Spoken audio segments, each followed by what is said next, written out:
गुप्त काल का साहित्य का विकास। गुप्त काल संस्कृत साहित्य का स्वर्ण युग है। वार्नेट का मत है कि प्राचीन भारत के इतिहास में गुप्त काल का वही महत्व है जो यूनान के इतिहास में पेरिक्लियन युग का है। कालिदास गुप्तकालीन विभूति थे। इनकी तुलना इंग्लैंड के शेक्सपियर से की गई है। कालिदास की महत्वपूर्ण कृतियां हैं अभिज्ञान शाकुंतलम, ऋतुसंहार, मालवाविकाग्निमित्रम, कुमार संभवम, मेघदूतम, रघुवंशम और विक्रमोर्वशीयम यानी विक्रमोर्वशीयम ये चंद्रगुप्त के दरबार में थे। भास का समय 300 ईस्वी के लगभग निश्चित किया जा सकता है। भास्कृत 13 त्रिवेद्रम नाटकों के नाम है। मध्यम व्यायोग यानी दूतवाक्य, बालचरित, प्रतिमा, अभिषेक, अभिमार्क, प्रतिज्ञायोगंधारायण, स्वप्नवसदाहम, चारुदत्त, दूत घटोत्कच, कर्णभार, उरुभागम और पांचरत्र। शूद्रक ने मृच्छकटिका का लेखक शूद्रक संभवतः 4वीं शताब्दी ईस्वी में हुआ। मृच्छकटिक का संस्कृत साहित्य में सर्वाधिक रोचक नाटकों में से एक है। भट्टी ने भट्टी काव्य का रावण वध नामक काव्य लिखा। इस काव्य में कुल 22 सर्ग तथा 1624 श्लोक हैं। इस पुस्तक में व्याकरण के नियम भी दिए गए हैं। विष्णु शर्मा ने मूल पंचतंत्र की रचना गुप्त काल में की। इस काव्य के विश्व की लगभग 50 भाषाओं में 250 भिन्न भिन्न संस्करण निकल चुके हैं। 16वीं शताब्दी के अंत तक इस ग्रंथ का अनुवाद यूनानी, लैटिन, स्पेनिश, जर्मनी एवं अंग्रेजी भाषाओं में किया जा चुका था। पंचतंत्र 5 भागों में बांटा है। मित्रभेद, मित्रलोभ, संधि विग्रह, लब्धप्राणास और अपरीक्षाकारित्व। भारवी इसके द्वारा रचित काव्य कीर्तार्जुनीयम महाभारत के वन पर्व पर आधारित है। इसमें कुल 18 सर्ग है। मातृगुप्त इसके विषय में जानकारी कल्हड़ की राजतरंगिणी से मिलता है। संभवतः मातृगुप्त ने भारत के नाट्य शास्त्र पर कोई टीका लिखी थी। पुराणों के वर्तमान स्वरूप की रचना गुप्त काल में हुई। इसमें कलयुग के वंशों का इतिहास यानी 350 ईस्वी तक लिख दिया गया। स्मृतियां यज्ञवल्क, नारद, कात्यायन और बृहस्पति की स्मृतियां इसी युग में लिखी गई। इसमें यज्ञवल्क स्मृति सबसे महत्वपूर्ण मानी जाती है। कामांदकृत नीतिसार कौटिल्य के अर्थशास्त्र से प्रभावित था। अन्य ग्रंथों में ईश्वरकृष्ट रचना, सांख्यकारिका, वात्स्यायन यानी कामसूत्र, अमर सिंह, अमरकोश संस्कृत का प्रामाणिक कोश, योगाचार, भूमिशास्त्र तथा महायान संपरिग्रह, दिग्नाग, प्रमाण समुच्चय, परामर्थ ने वासुबंधु की जीवन कथा लिखी। चंद्रगोमिन, चंद्र व्याकरण, दंडी, काव्यादर्श और 10 कुमार चरित, प्रशस्तपाद, पदार्थ धर्म संग्रह या वैशेषिक पद्धति दर्शन लिखा। चंद्रगुप्त द्वितीय के नवरत्न। व्यक्ति क्षेत्र और महत्वपूर्ण पुस्तकें। अमर सिंह शब्दकोश, अमरकोश, धन्वंतरी, चिकित्सा, आयुर्वेद, हरिसेठ, कविता, इलाहाबाद प्रशस्ति, कालिदास नाटक एवं कविता, अभिज्ञान शाकुंतलम, मेघदूत आदि। छपड़क, ज्योतिष, ज्योतिष शास्त्र, शंकु स्थापत्य, शिल्प शास्त्र, वराहमिहिर, ज्योतिष, बृहत संहिता, वररुचि, व्याकरण, व्याकरण संस्कृति, बेताल भट्ट, यह जादू, मंत्र शास्त्र। गुप्त काल में विज्ञान का विकास। प्राचीन काल से ही भारत में वैज्ञानिक प्रगति देखी जा सकती है। प्रथम शती ईस्वी में विभिन्न प्रकार के विशिष्ट शल्य औजारों का प्रयोग होने लगा था। तीसरी शती ईस्वी के आरंभ में मानव जीवन या मानव शरीर के अतिरिक्त अंगों का प्रत्यारोपण प्रारंभ हुआ। इसी प्रकार पांचवी शती ईस्वी में ज्या का सिद्धांत ज्ञात किया जा चुका था और सातवीं शती तक चक्रीय चतुर्भुज का सिद्धांत ज्ञात हो चुका था। गुप्त काल में भी विज्ञान की बहुत उन्नति हुई। उस समय खगोल शास्त्र, गणित तथा चिकित्सा शास्त्र का विकास अपने उत्कर्ष पर था। आर्यभट्ट, वराहमिहिर तथा चंद्रगुप्त को संसार के सर्वश्रेष्ठ नक्षत्र वैज्ञानिक और गणितज्ञ कहा गया है। आर्यभट्ट ने सूर्य सिद्धांत लिखा। उन्होंने सूर्य ग्रहण तथा चंद्र ग्रहण को वास्तविक कारण बताए।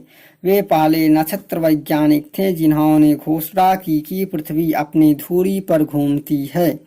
वे अपने समय के महान गणितज्ञ थे। उन्होंने 10 मालव प्रणाली का विकास किया तथा उन्हीं के प्रयास से गणित के खगोल विज्ञान से अलग किया जा सका। इस प्रकार 2012 में पूछा गया एक प्रश्न है, कालीन भारत में हुई वैज्ञानिक प्रगति के संदर्भ में निम्नलिखित में से कौन सा कथन सत्य है? एक, प्रथम सदी में विभिन्न प्रकार के विशिष्ट शल्य औजारों का प्रयोग आम था, सही है। तीसरी सदी के आरंभ में मानव शरीर के अतिरिक्त अंगों का प्रत्यारोपण शुरू हो चुका था, सही है। पांचवी सदी में कोश के ज्या का ज्यामिति सिद्धांत ज्ञात था, सही है। सातवीं सदी में चक्रीय चतुर्भुज का सिद्धांत ज्ञात हुआ, सही है। महत्वपूर्ण तथ्यों में कायस्थों का सर्वप्रथम उल्लेख याज्ञवल्क्य ने किया है। पूग नगर में रहने वाली विभिन्न जातियों की समिति होती थी। कुल समान परिवार के सदस्यों की समिति थी। परशु, सर, शंकु, तोमर, भिंदीपाल, नारद आदि अस्त्र शस्त्रों के नाम है जो प्रयाग प्रशस्ति में उल्लिखित है। व्यापारियों की समिति होती थी जिसे निगम कहा जाता था। निगम का प्रधान श्रेष्ठी कहलाता था। पांचवी सदी के मध्य से हमें गुप्तों के स्वर्ण सिक्कों में मिलावट मिलने लगी। ओशनम स्मृति में कायस्थ का एक जाति के रूप में उल्लेख है। नारद ने 15 तथा मनु ने 7 प्रकार के दासों का वर्णन किया है। अमरकोश में शिक्षिकाओं के लिए उपाध्याय, उपाध्यायी और आचार्य शब्द आए हैं। नारद ने कहा है कि संतानहीन व्यक्ति की संपत्ति राज्य को प्राप्त हो जानी चाहिए। यद्यपि राजा का कर्तव्य है कि वह विधवा का पालन पोषण करे। नारद ने इसे सनातन धर्म माना है। नारद तथा पराशर ने विधवा विवाह का समर्थन किया है। मेघदूत तथा पुराणों में देवदासी प्रथा का उल्लेख मिलता है। छंदोबद्ध एवं चंपू काव्य शैली में लेख लिखवाने का शुरुआती समुद्रगुप्त ने की। सबसे अधिक 14 प्रकार के सिक्के कुमारगुप्त प्रथम के मिले हैं। नालंदा विश्वविद्यालय की स्थापना कुमारगुप्त प्रथम के समय में हुई। समुद्रगुप्त ने महान बौद्ध भिक्षु वसुबंधु को संस्मरण दिया है। आचार्य सिद्धसेन ने न्यायावतार की रचना की है। भगवत गीता मूलतः महाभारत के भीष्म पर्व का अंश है। चालुक्यों तथा उसके सामंतों के अधिकांश अभिलेख विष्णु के वराह अवतार के स्तुति से प्रारंभ होती है। गुप्तकालीन अन्य कथें धान्य, भूत, वैशिष्टिका, बेगार, भट्ट, प्रलय तथा चारसन, चाट, दशापराध हलदंड चुंगी। गुप्तकालीन भूमि माप की इकाई निर्वातन कुल्यवाप या द्रोणवाप एवं आढ़वाप थी। भास्कर प्रथम। आर्यभट्ट की सूर्य सिद्धांत पर भास्कर प्रथम ने टीका लिखी। इसके 3 अन्य महत्वपूर्ण ग्रंथ हैं महाभास्कर, लघु भास्कर एवं भाष्य। वाराहमिहिर ये भी गुप्त काल के प्रसिद्ध खगोल शास्त्री थे। इनके प्रसिद्ध ग्रंथ बृहत संहिता तथा पंच सिद्धांतिका है। बृहत संहिता में नक्षत्र विद्या, वनस्पति शास्त्र, प्राकृतिक इतिहास और भौतिक भूगोल जैसे विषयों का वर्णन है। इन्होंने बृहज्जातक तथा लघु जातक की रचना की थी। ब्रह्मगुप्त, उन्होंने ब्रह्म सिद्धांत की रचना की तथा यह घोषणा करके न्यूटन के सिद्धांत को पूर्व कल्पना कर दी कि प्रकृति के एक नियम के अनुसार सभी वस्तुएं पृथ्वी पर गिरती हैं, क्योंकि पृथ्वी स्वभाव से ही सभी वस्तुओं को अपनी ओर आकर्षित करती है। चिकित्सा के क्षेत्र में वाग्भट्ट ने आयुर्वेद के प्रसिद्ध ग्रंथ अष्टांग हृदय की रचना की। नवीनीतकम की रचना गुप्त काल में ही की गई। पलकाय ने पशु चिकित्सा पर हास्यायुर्वेद लिखा। चंद्रगुप्त विक्रमादित्य के दरबार में प्रसिद्ध आयुर्वेदाचार्य एवं चिकित्सा धनवंतरी था। गुप्तकालीन चिकित्सकों को शल्य शास्त्र के रूप में भी ज्ञान था। इसी काल में अणु सिद्धांत का भी प्रतिपादन हुआ।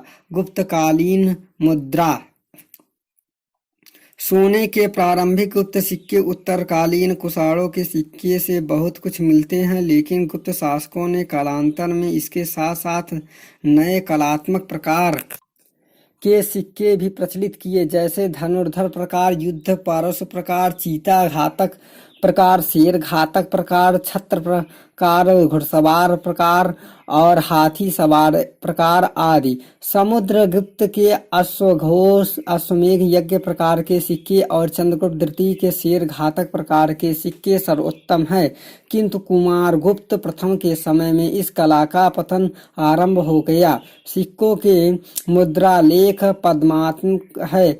विजिता वाणीर वाणिपद कुमारगुप्तो दिवम जयति मुद्रालेख कुमारगुप्त प्रथम ने आरंभ किया और उसकी केवल स्कंदगुप्त और बुद्धगुप्त ने ही नहीं बल्कि तोरमार, ईशान वर्मा, अवंती वर्मा और हर्षवर्मन ने भी नकल की। गुप्त काल की कई महत्वपूर्ण विशेषताएं थी, जैसे राजनीतिक एकता का काल, धार्मिक सहिष्णुता एवं आर्थिक समृद्धि का काल, भारतीय संस्कृति के प्रचार प्रसार का काल, श्रेष्ठ शासन व्यवस्था एवं महान सम्राटों के उदय का काल, साहित्य विज्ञान तथा कला के उत्कर्ष का काल आदि। इन समस्त विशेषताओं के कारण ही गुप्त काल को स्वर्ण युग या क्लासिकल युग तथा क्लीन युग कहा जाता है। गुप्तकालीन अभिलेख एवं प्रवर्तक।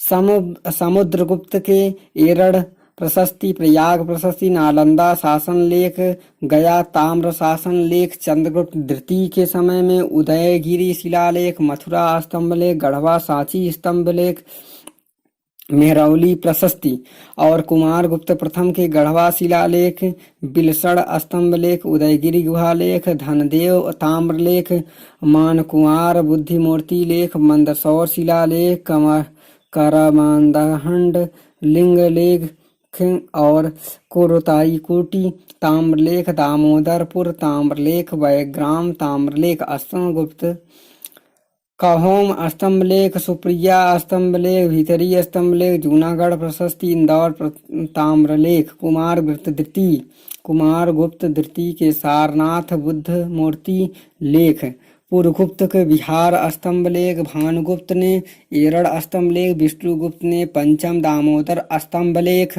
बुद्धगुप्त ने पहाड़ ताम्रलेख, राजघाट वाराणसी स्तंभलेख, सारनाथ बुद्ध मूर्ति लेख, दामोदरपुर ताम्रलेख, एरड़ स्तंभलेख, नंदपुर ताम्रलेख, चतुर्थ दामोदर ताम्रलेख। बैनगुप्त ने गुन्नर टिप्परा ताम्रलेख। अब है परिवर्ती गुप्त काल में मुद्रा अथवा सिक्कों की कमी से निम्न में से कौन सा एक अनुमान लगाया जा सकता है। 4 विकल्प दिया है। व्यापार का ह्रास, ये सही है। व्यापार का ह्रास, स्वर्ण की अनुपलब्धता, ग्रामीण अवस्था, केंद्रीय सत्ता का अभाव, इसमें व्यापार का ह्रास। गुप्त काल में भाग कर से तात्पर्य भूमि कर से है। और राजशेखर अवंतीपुरी युग का अनुलोम विवाह का प्रतिनिधित्व करता था। और मंदसौर अभिलेख में रेशम वस्त्र बुनकर श्रेणियों की गतिविधियां पर प्रकाश डालता है। और गुप्त काल में हिरण्य नामक कर नगद में ग्रहण किया जाता था। गुप्त काल में 1/6 भाग कर का आदर्श रूप था। गुप्त शासकों में चांदी का सिक्का जारी करने वाला अंतिम शासक जो था वो चंद्रगुप्त द्वितीय था। इस प्रकार गुप्त काल समाप्त।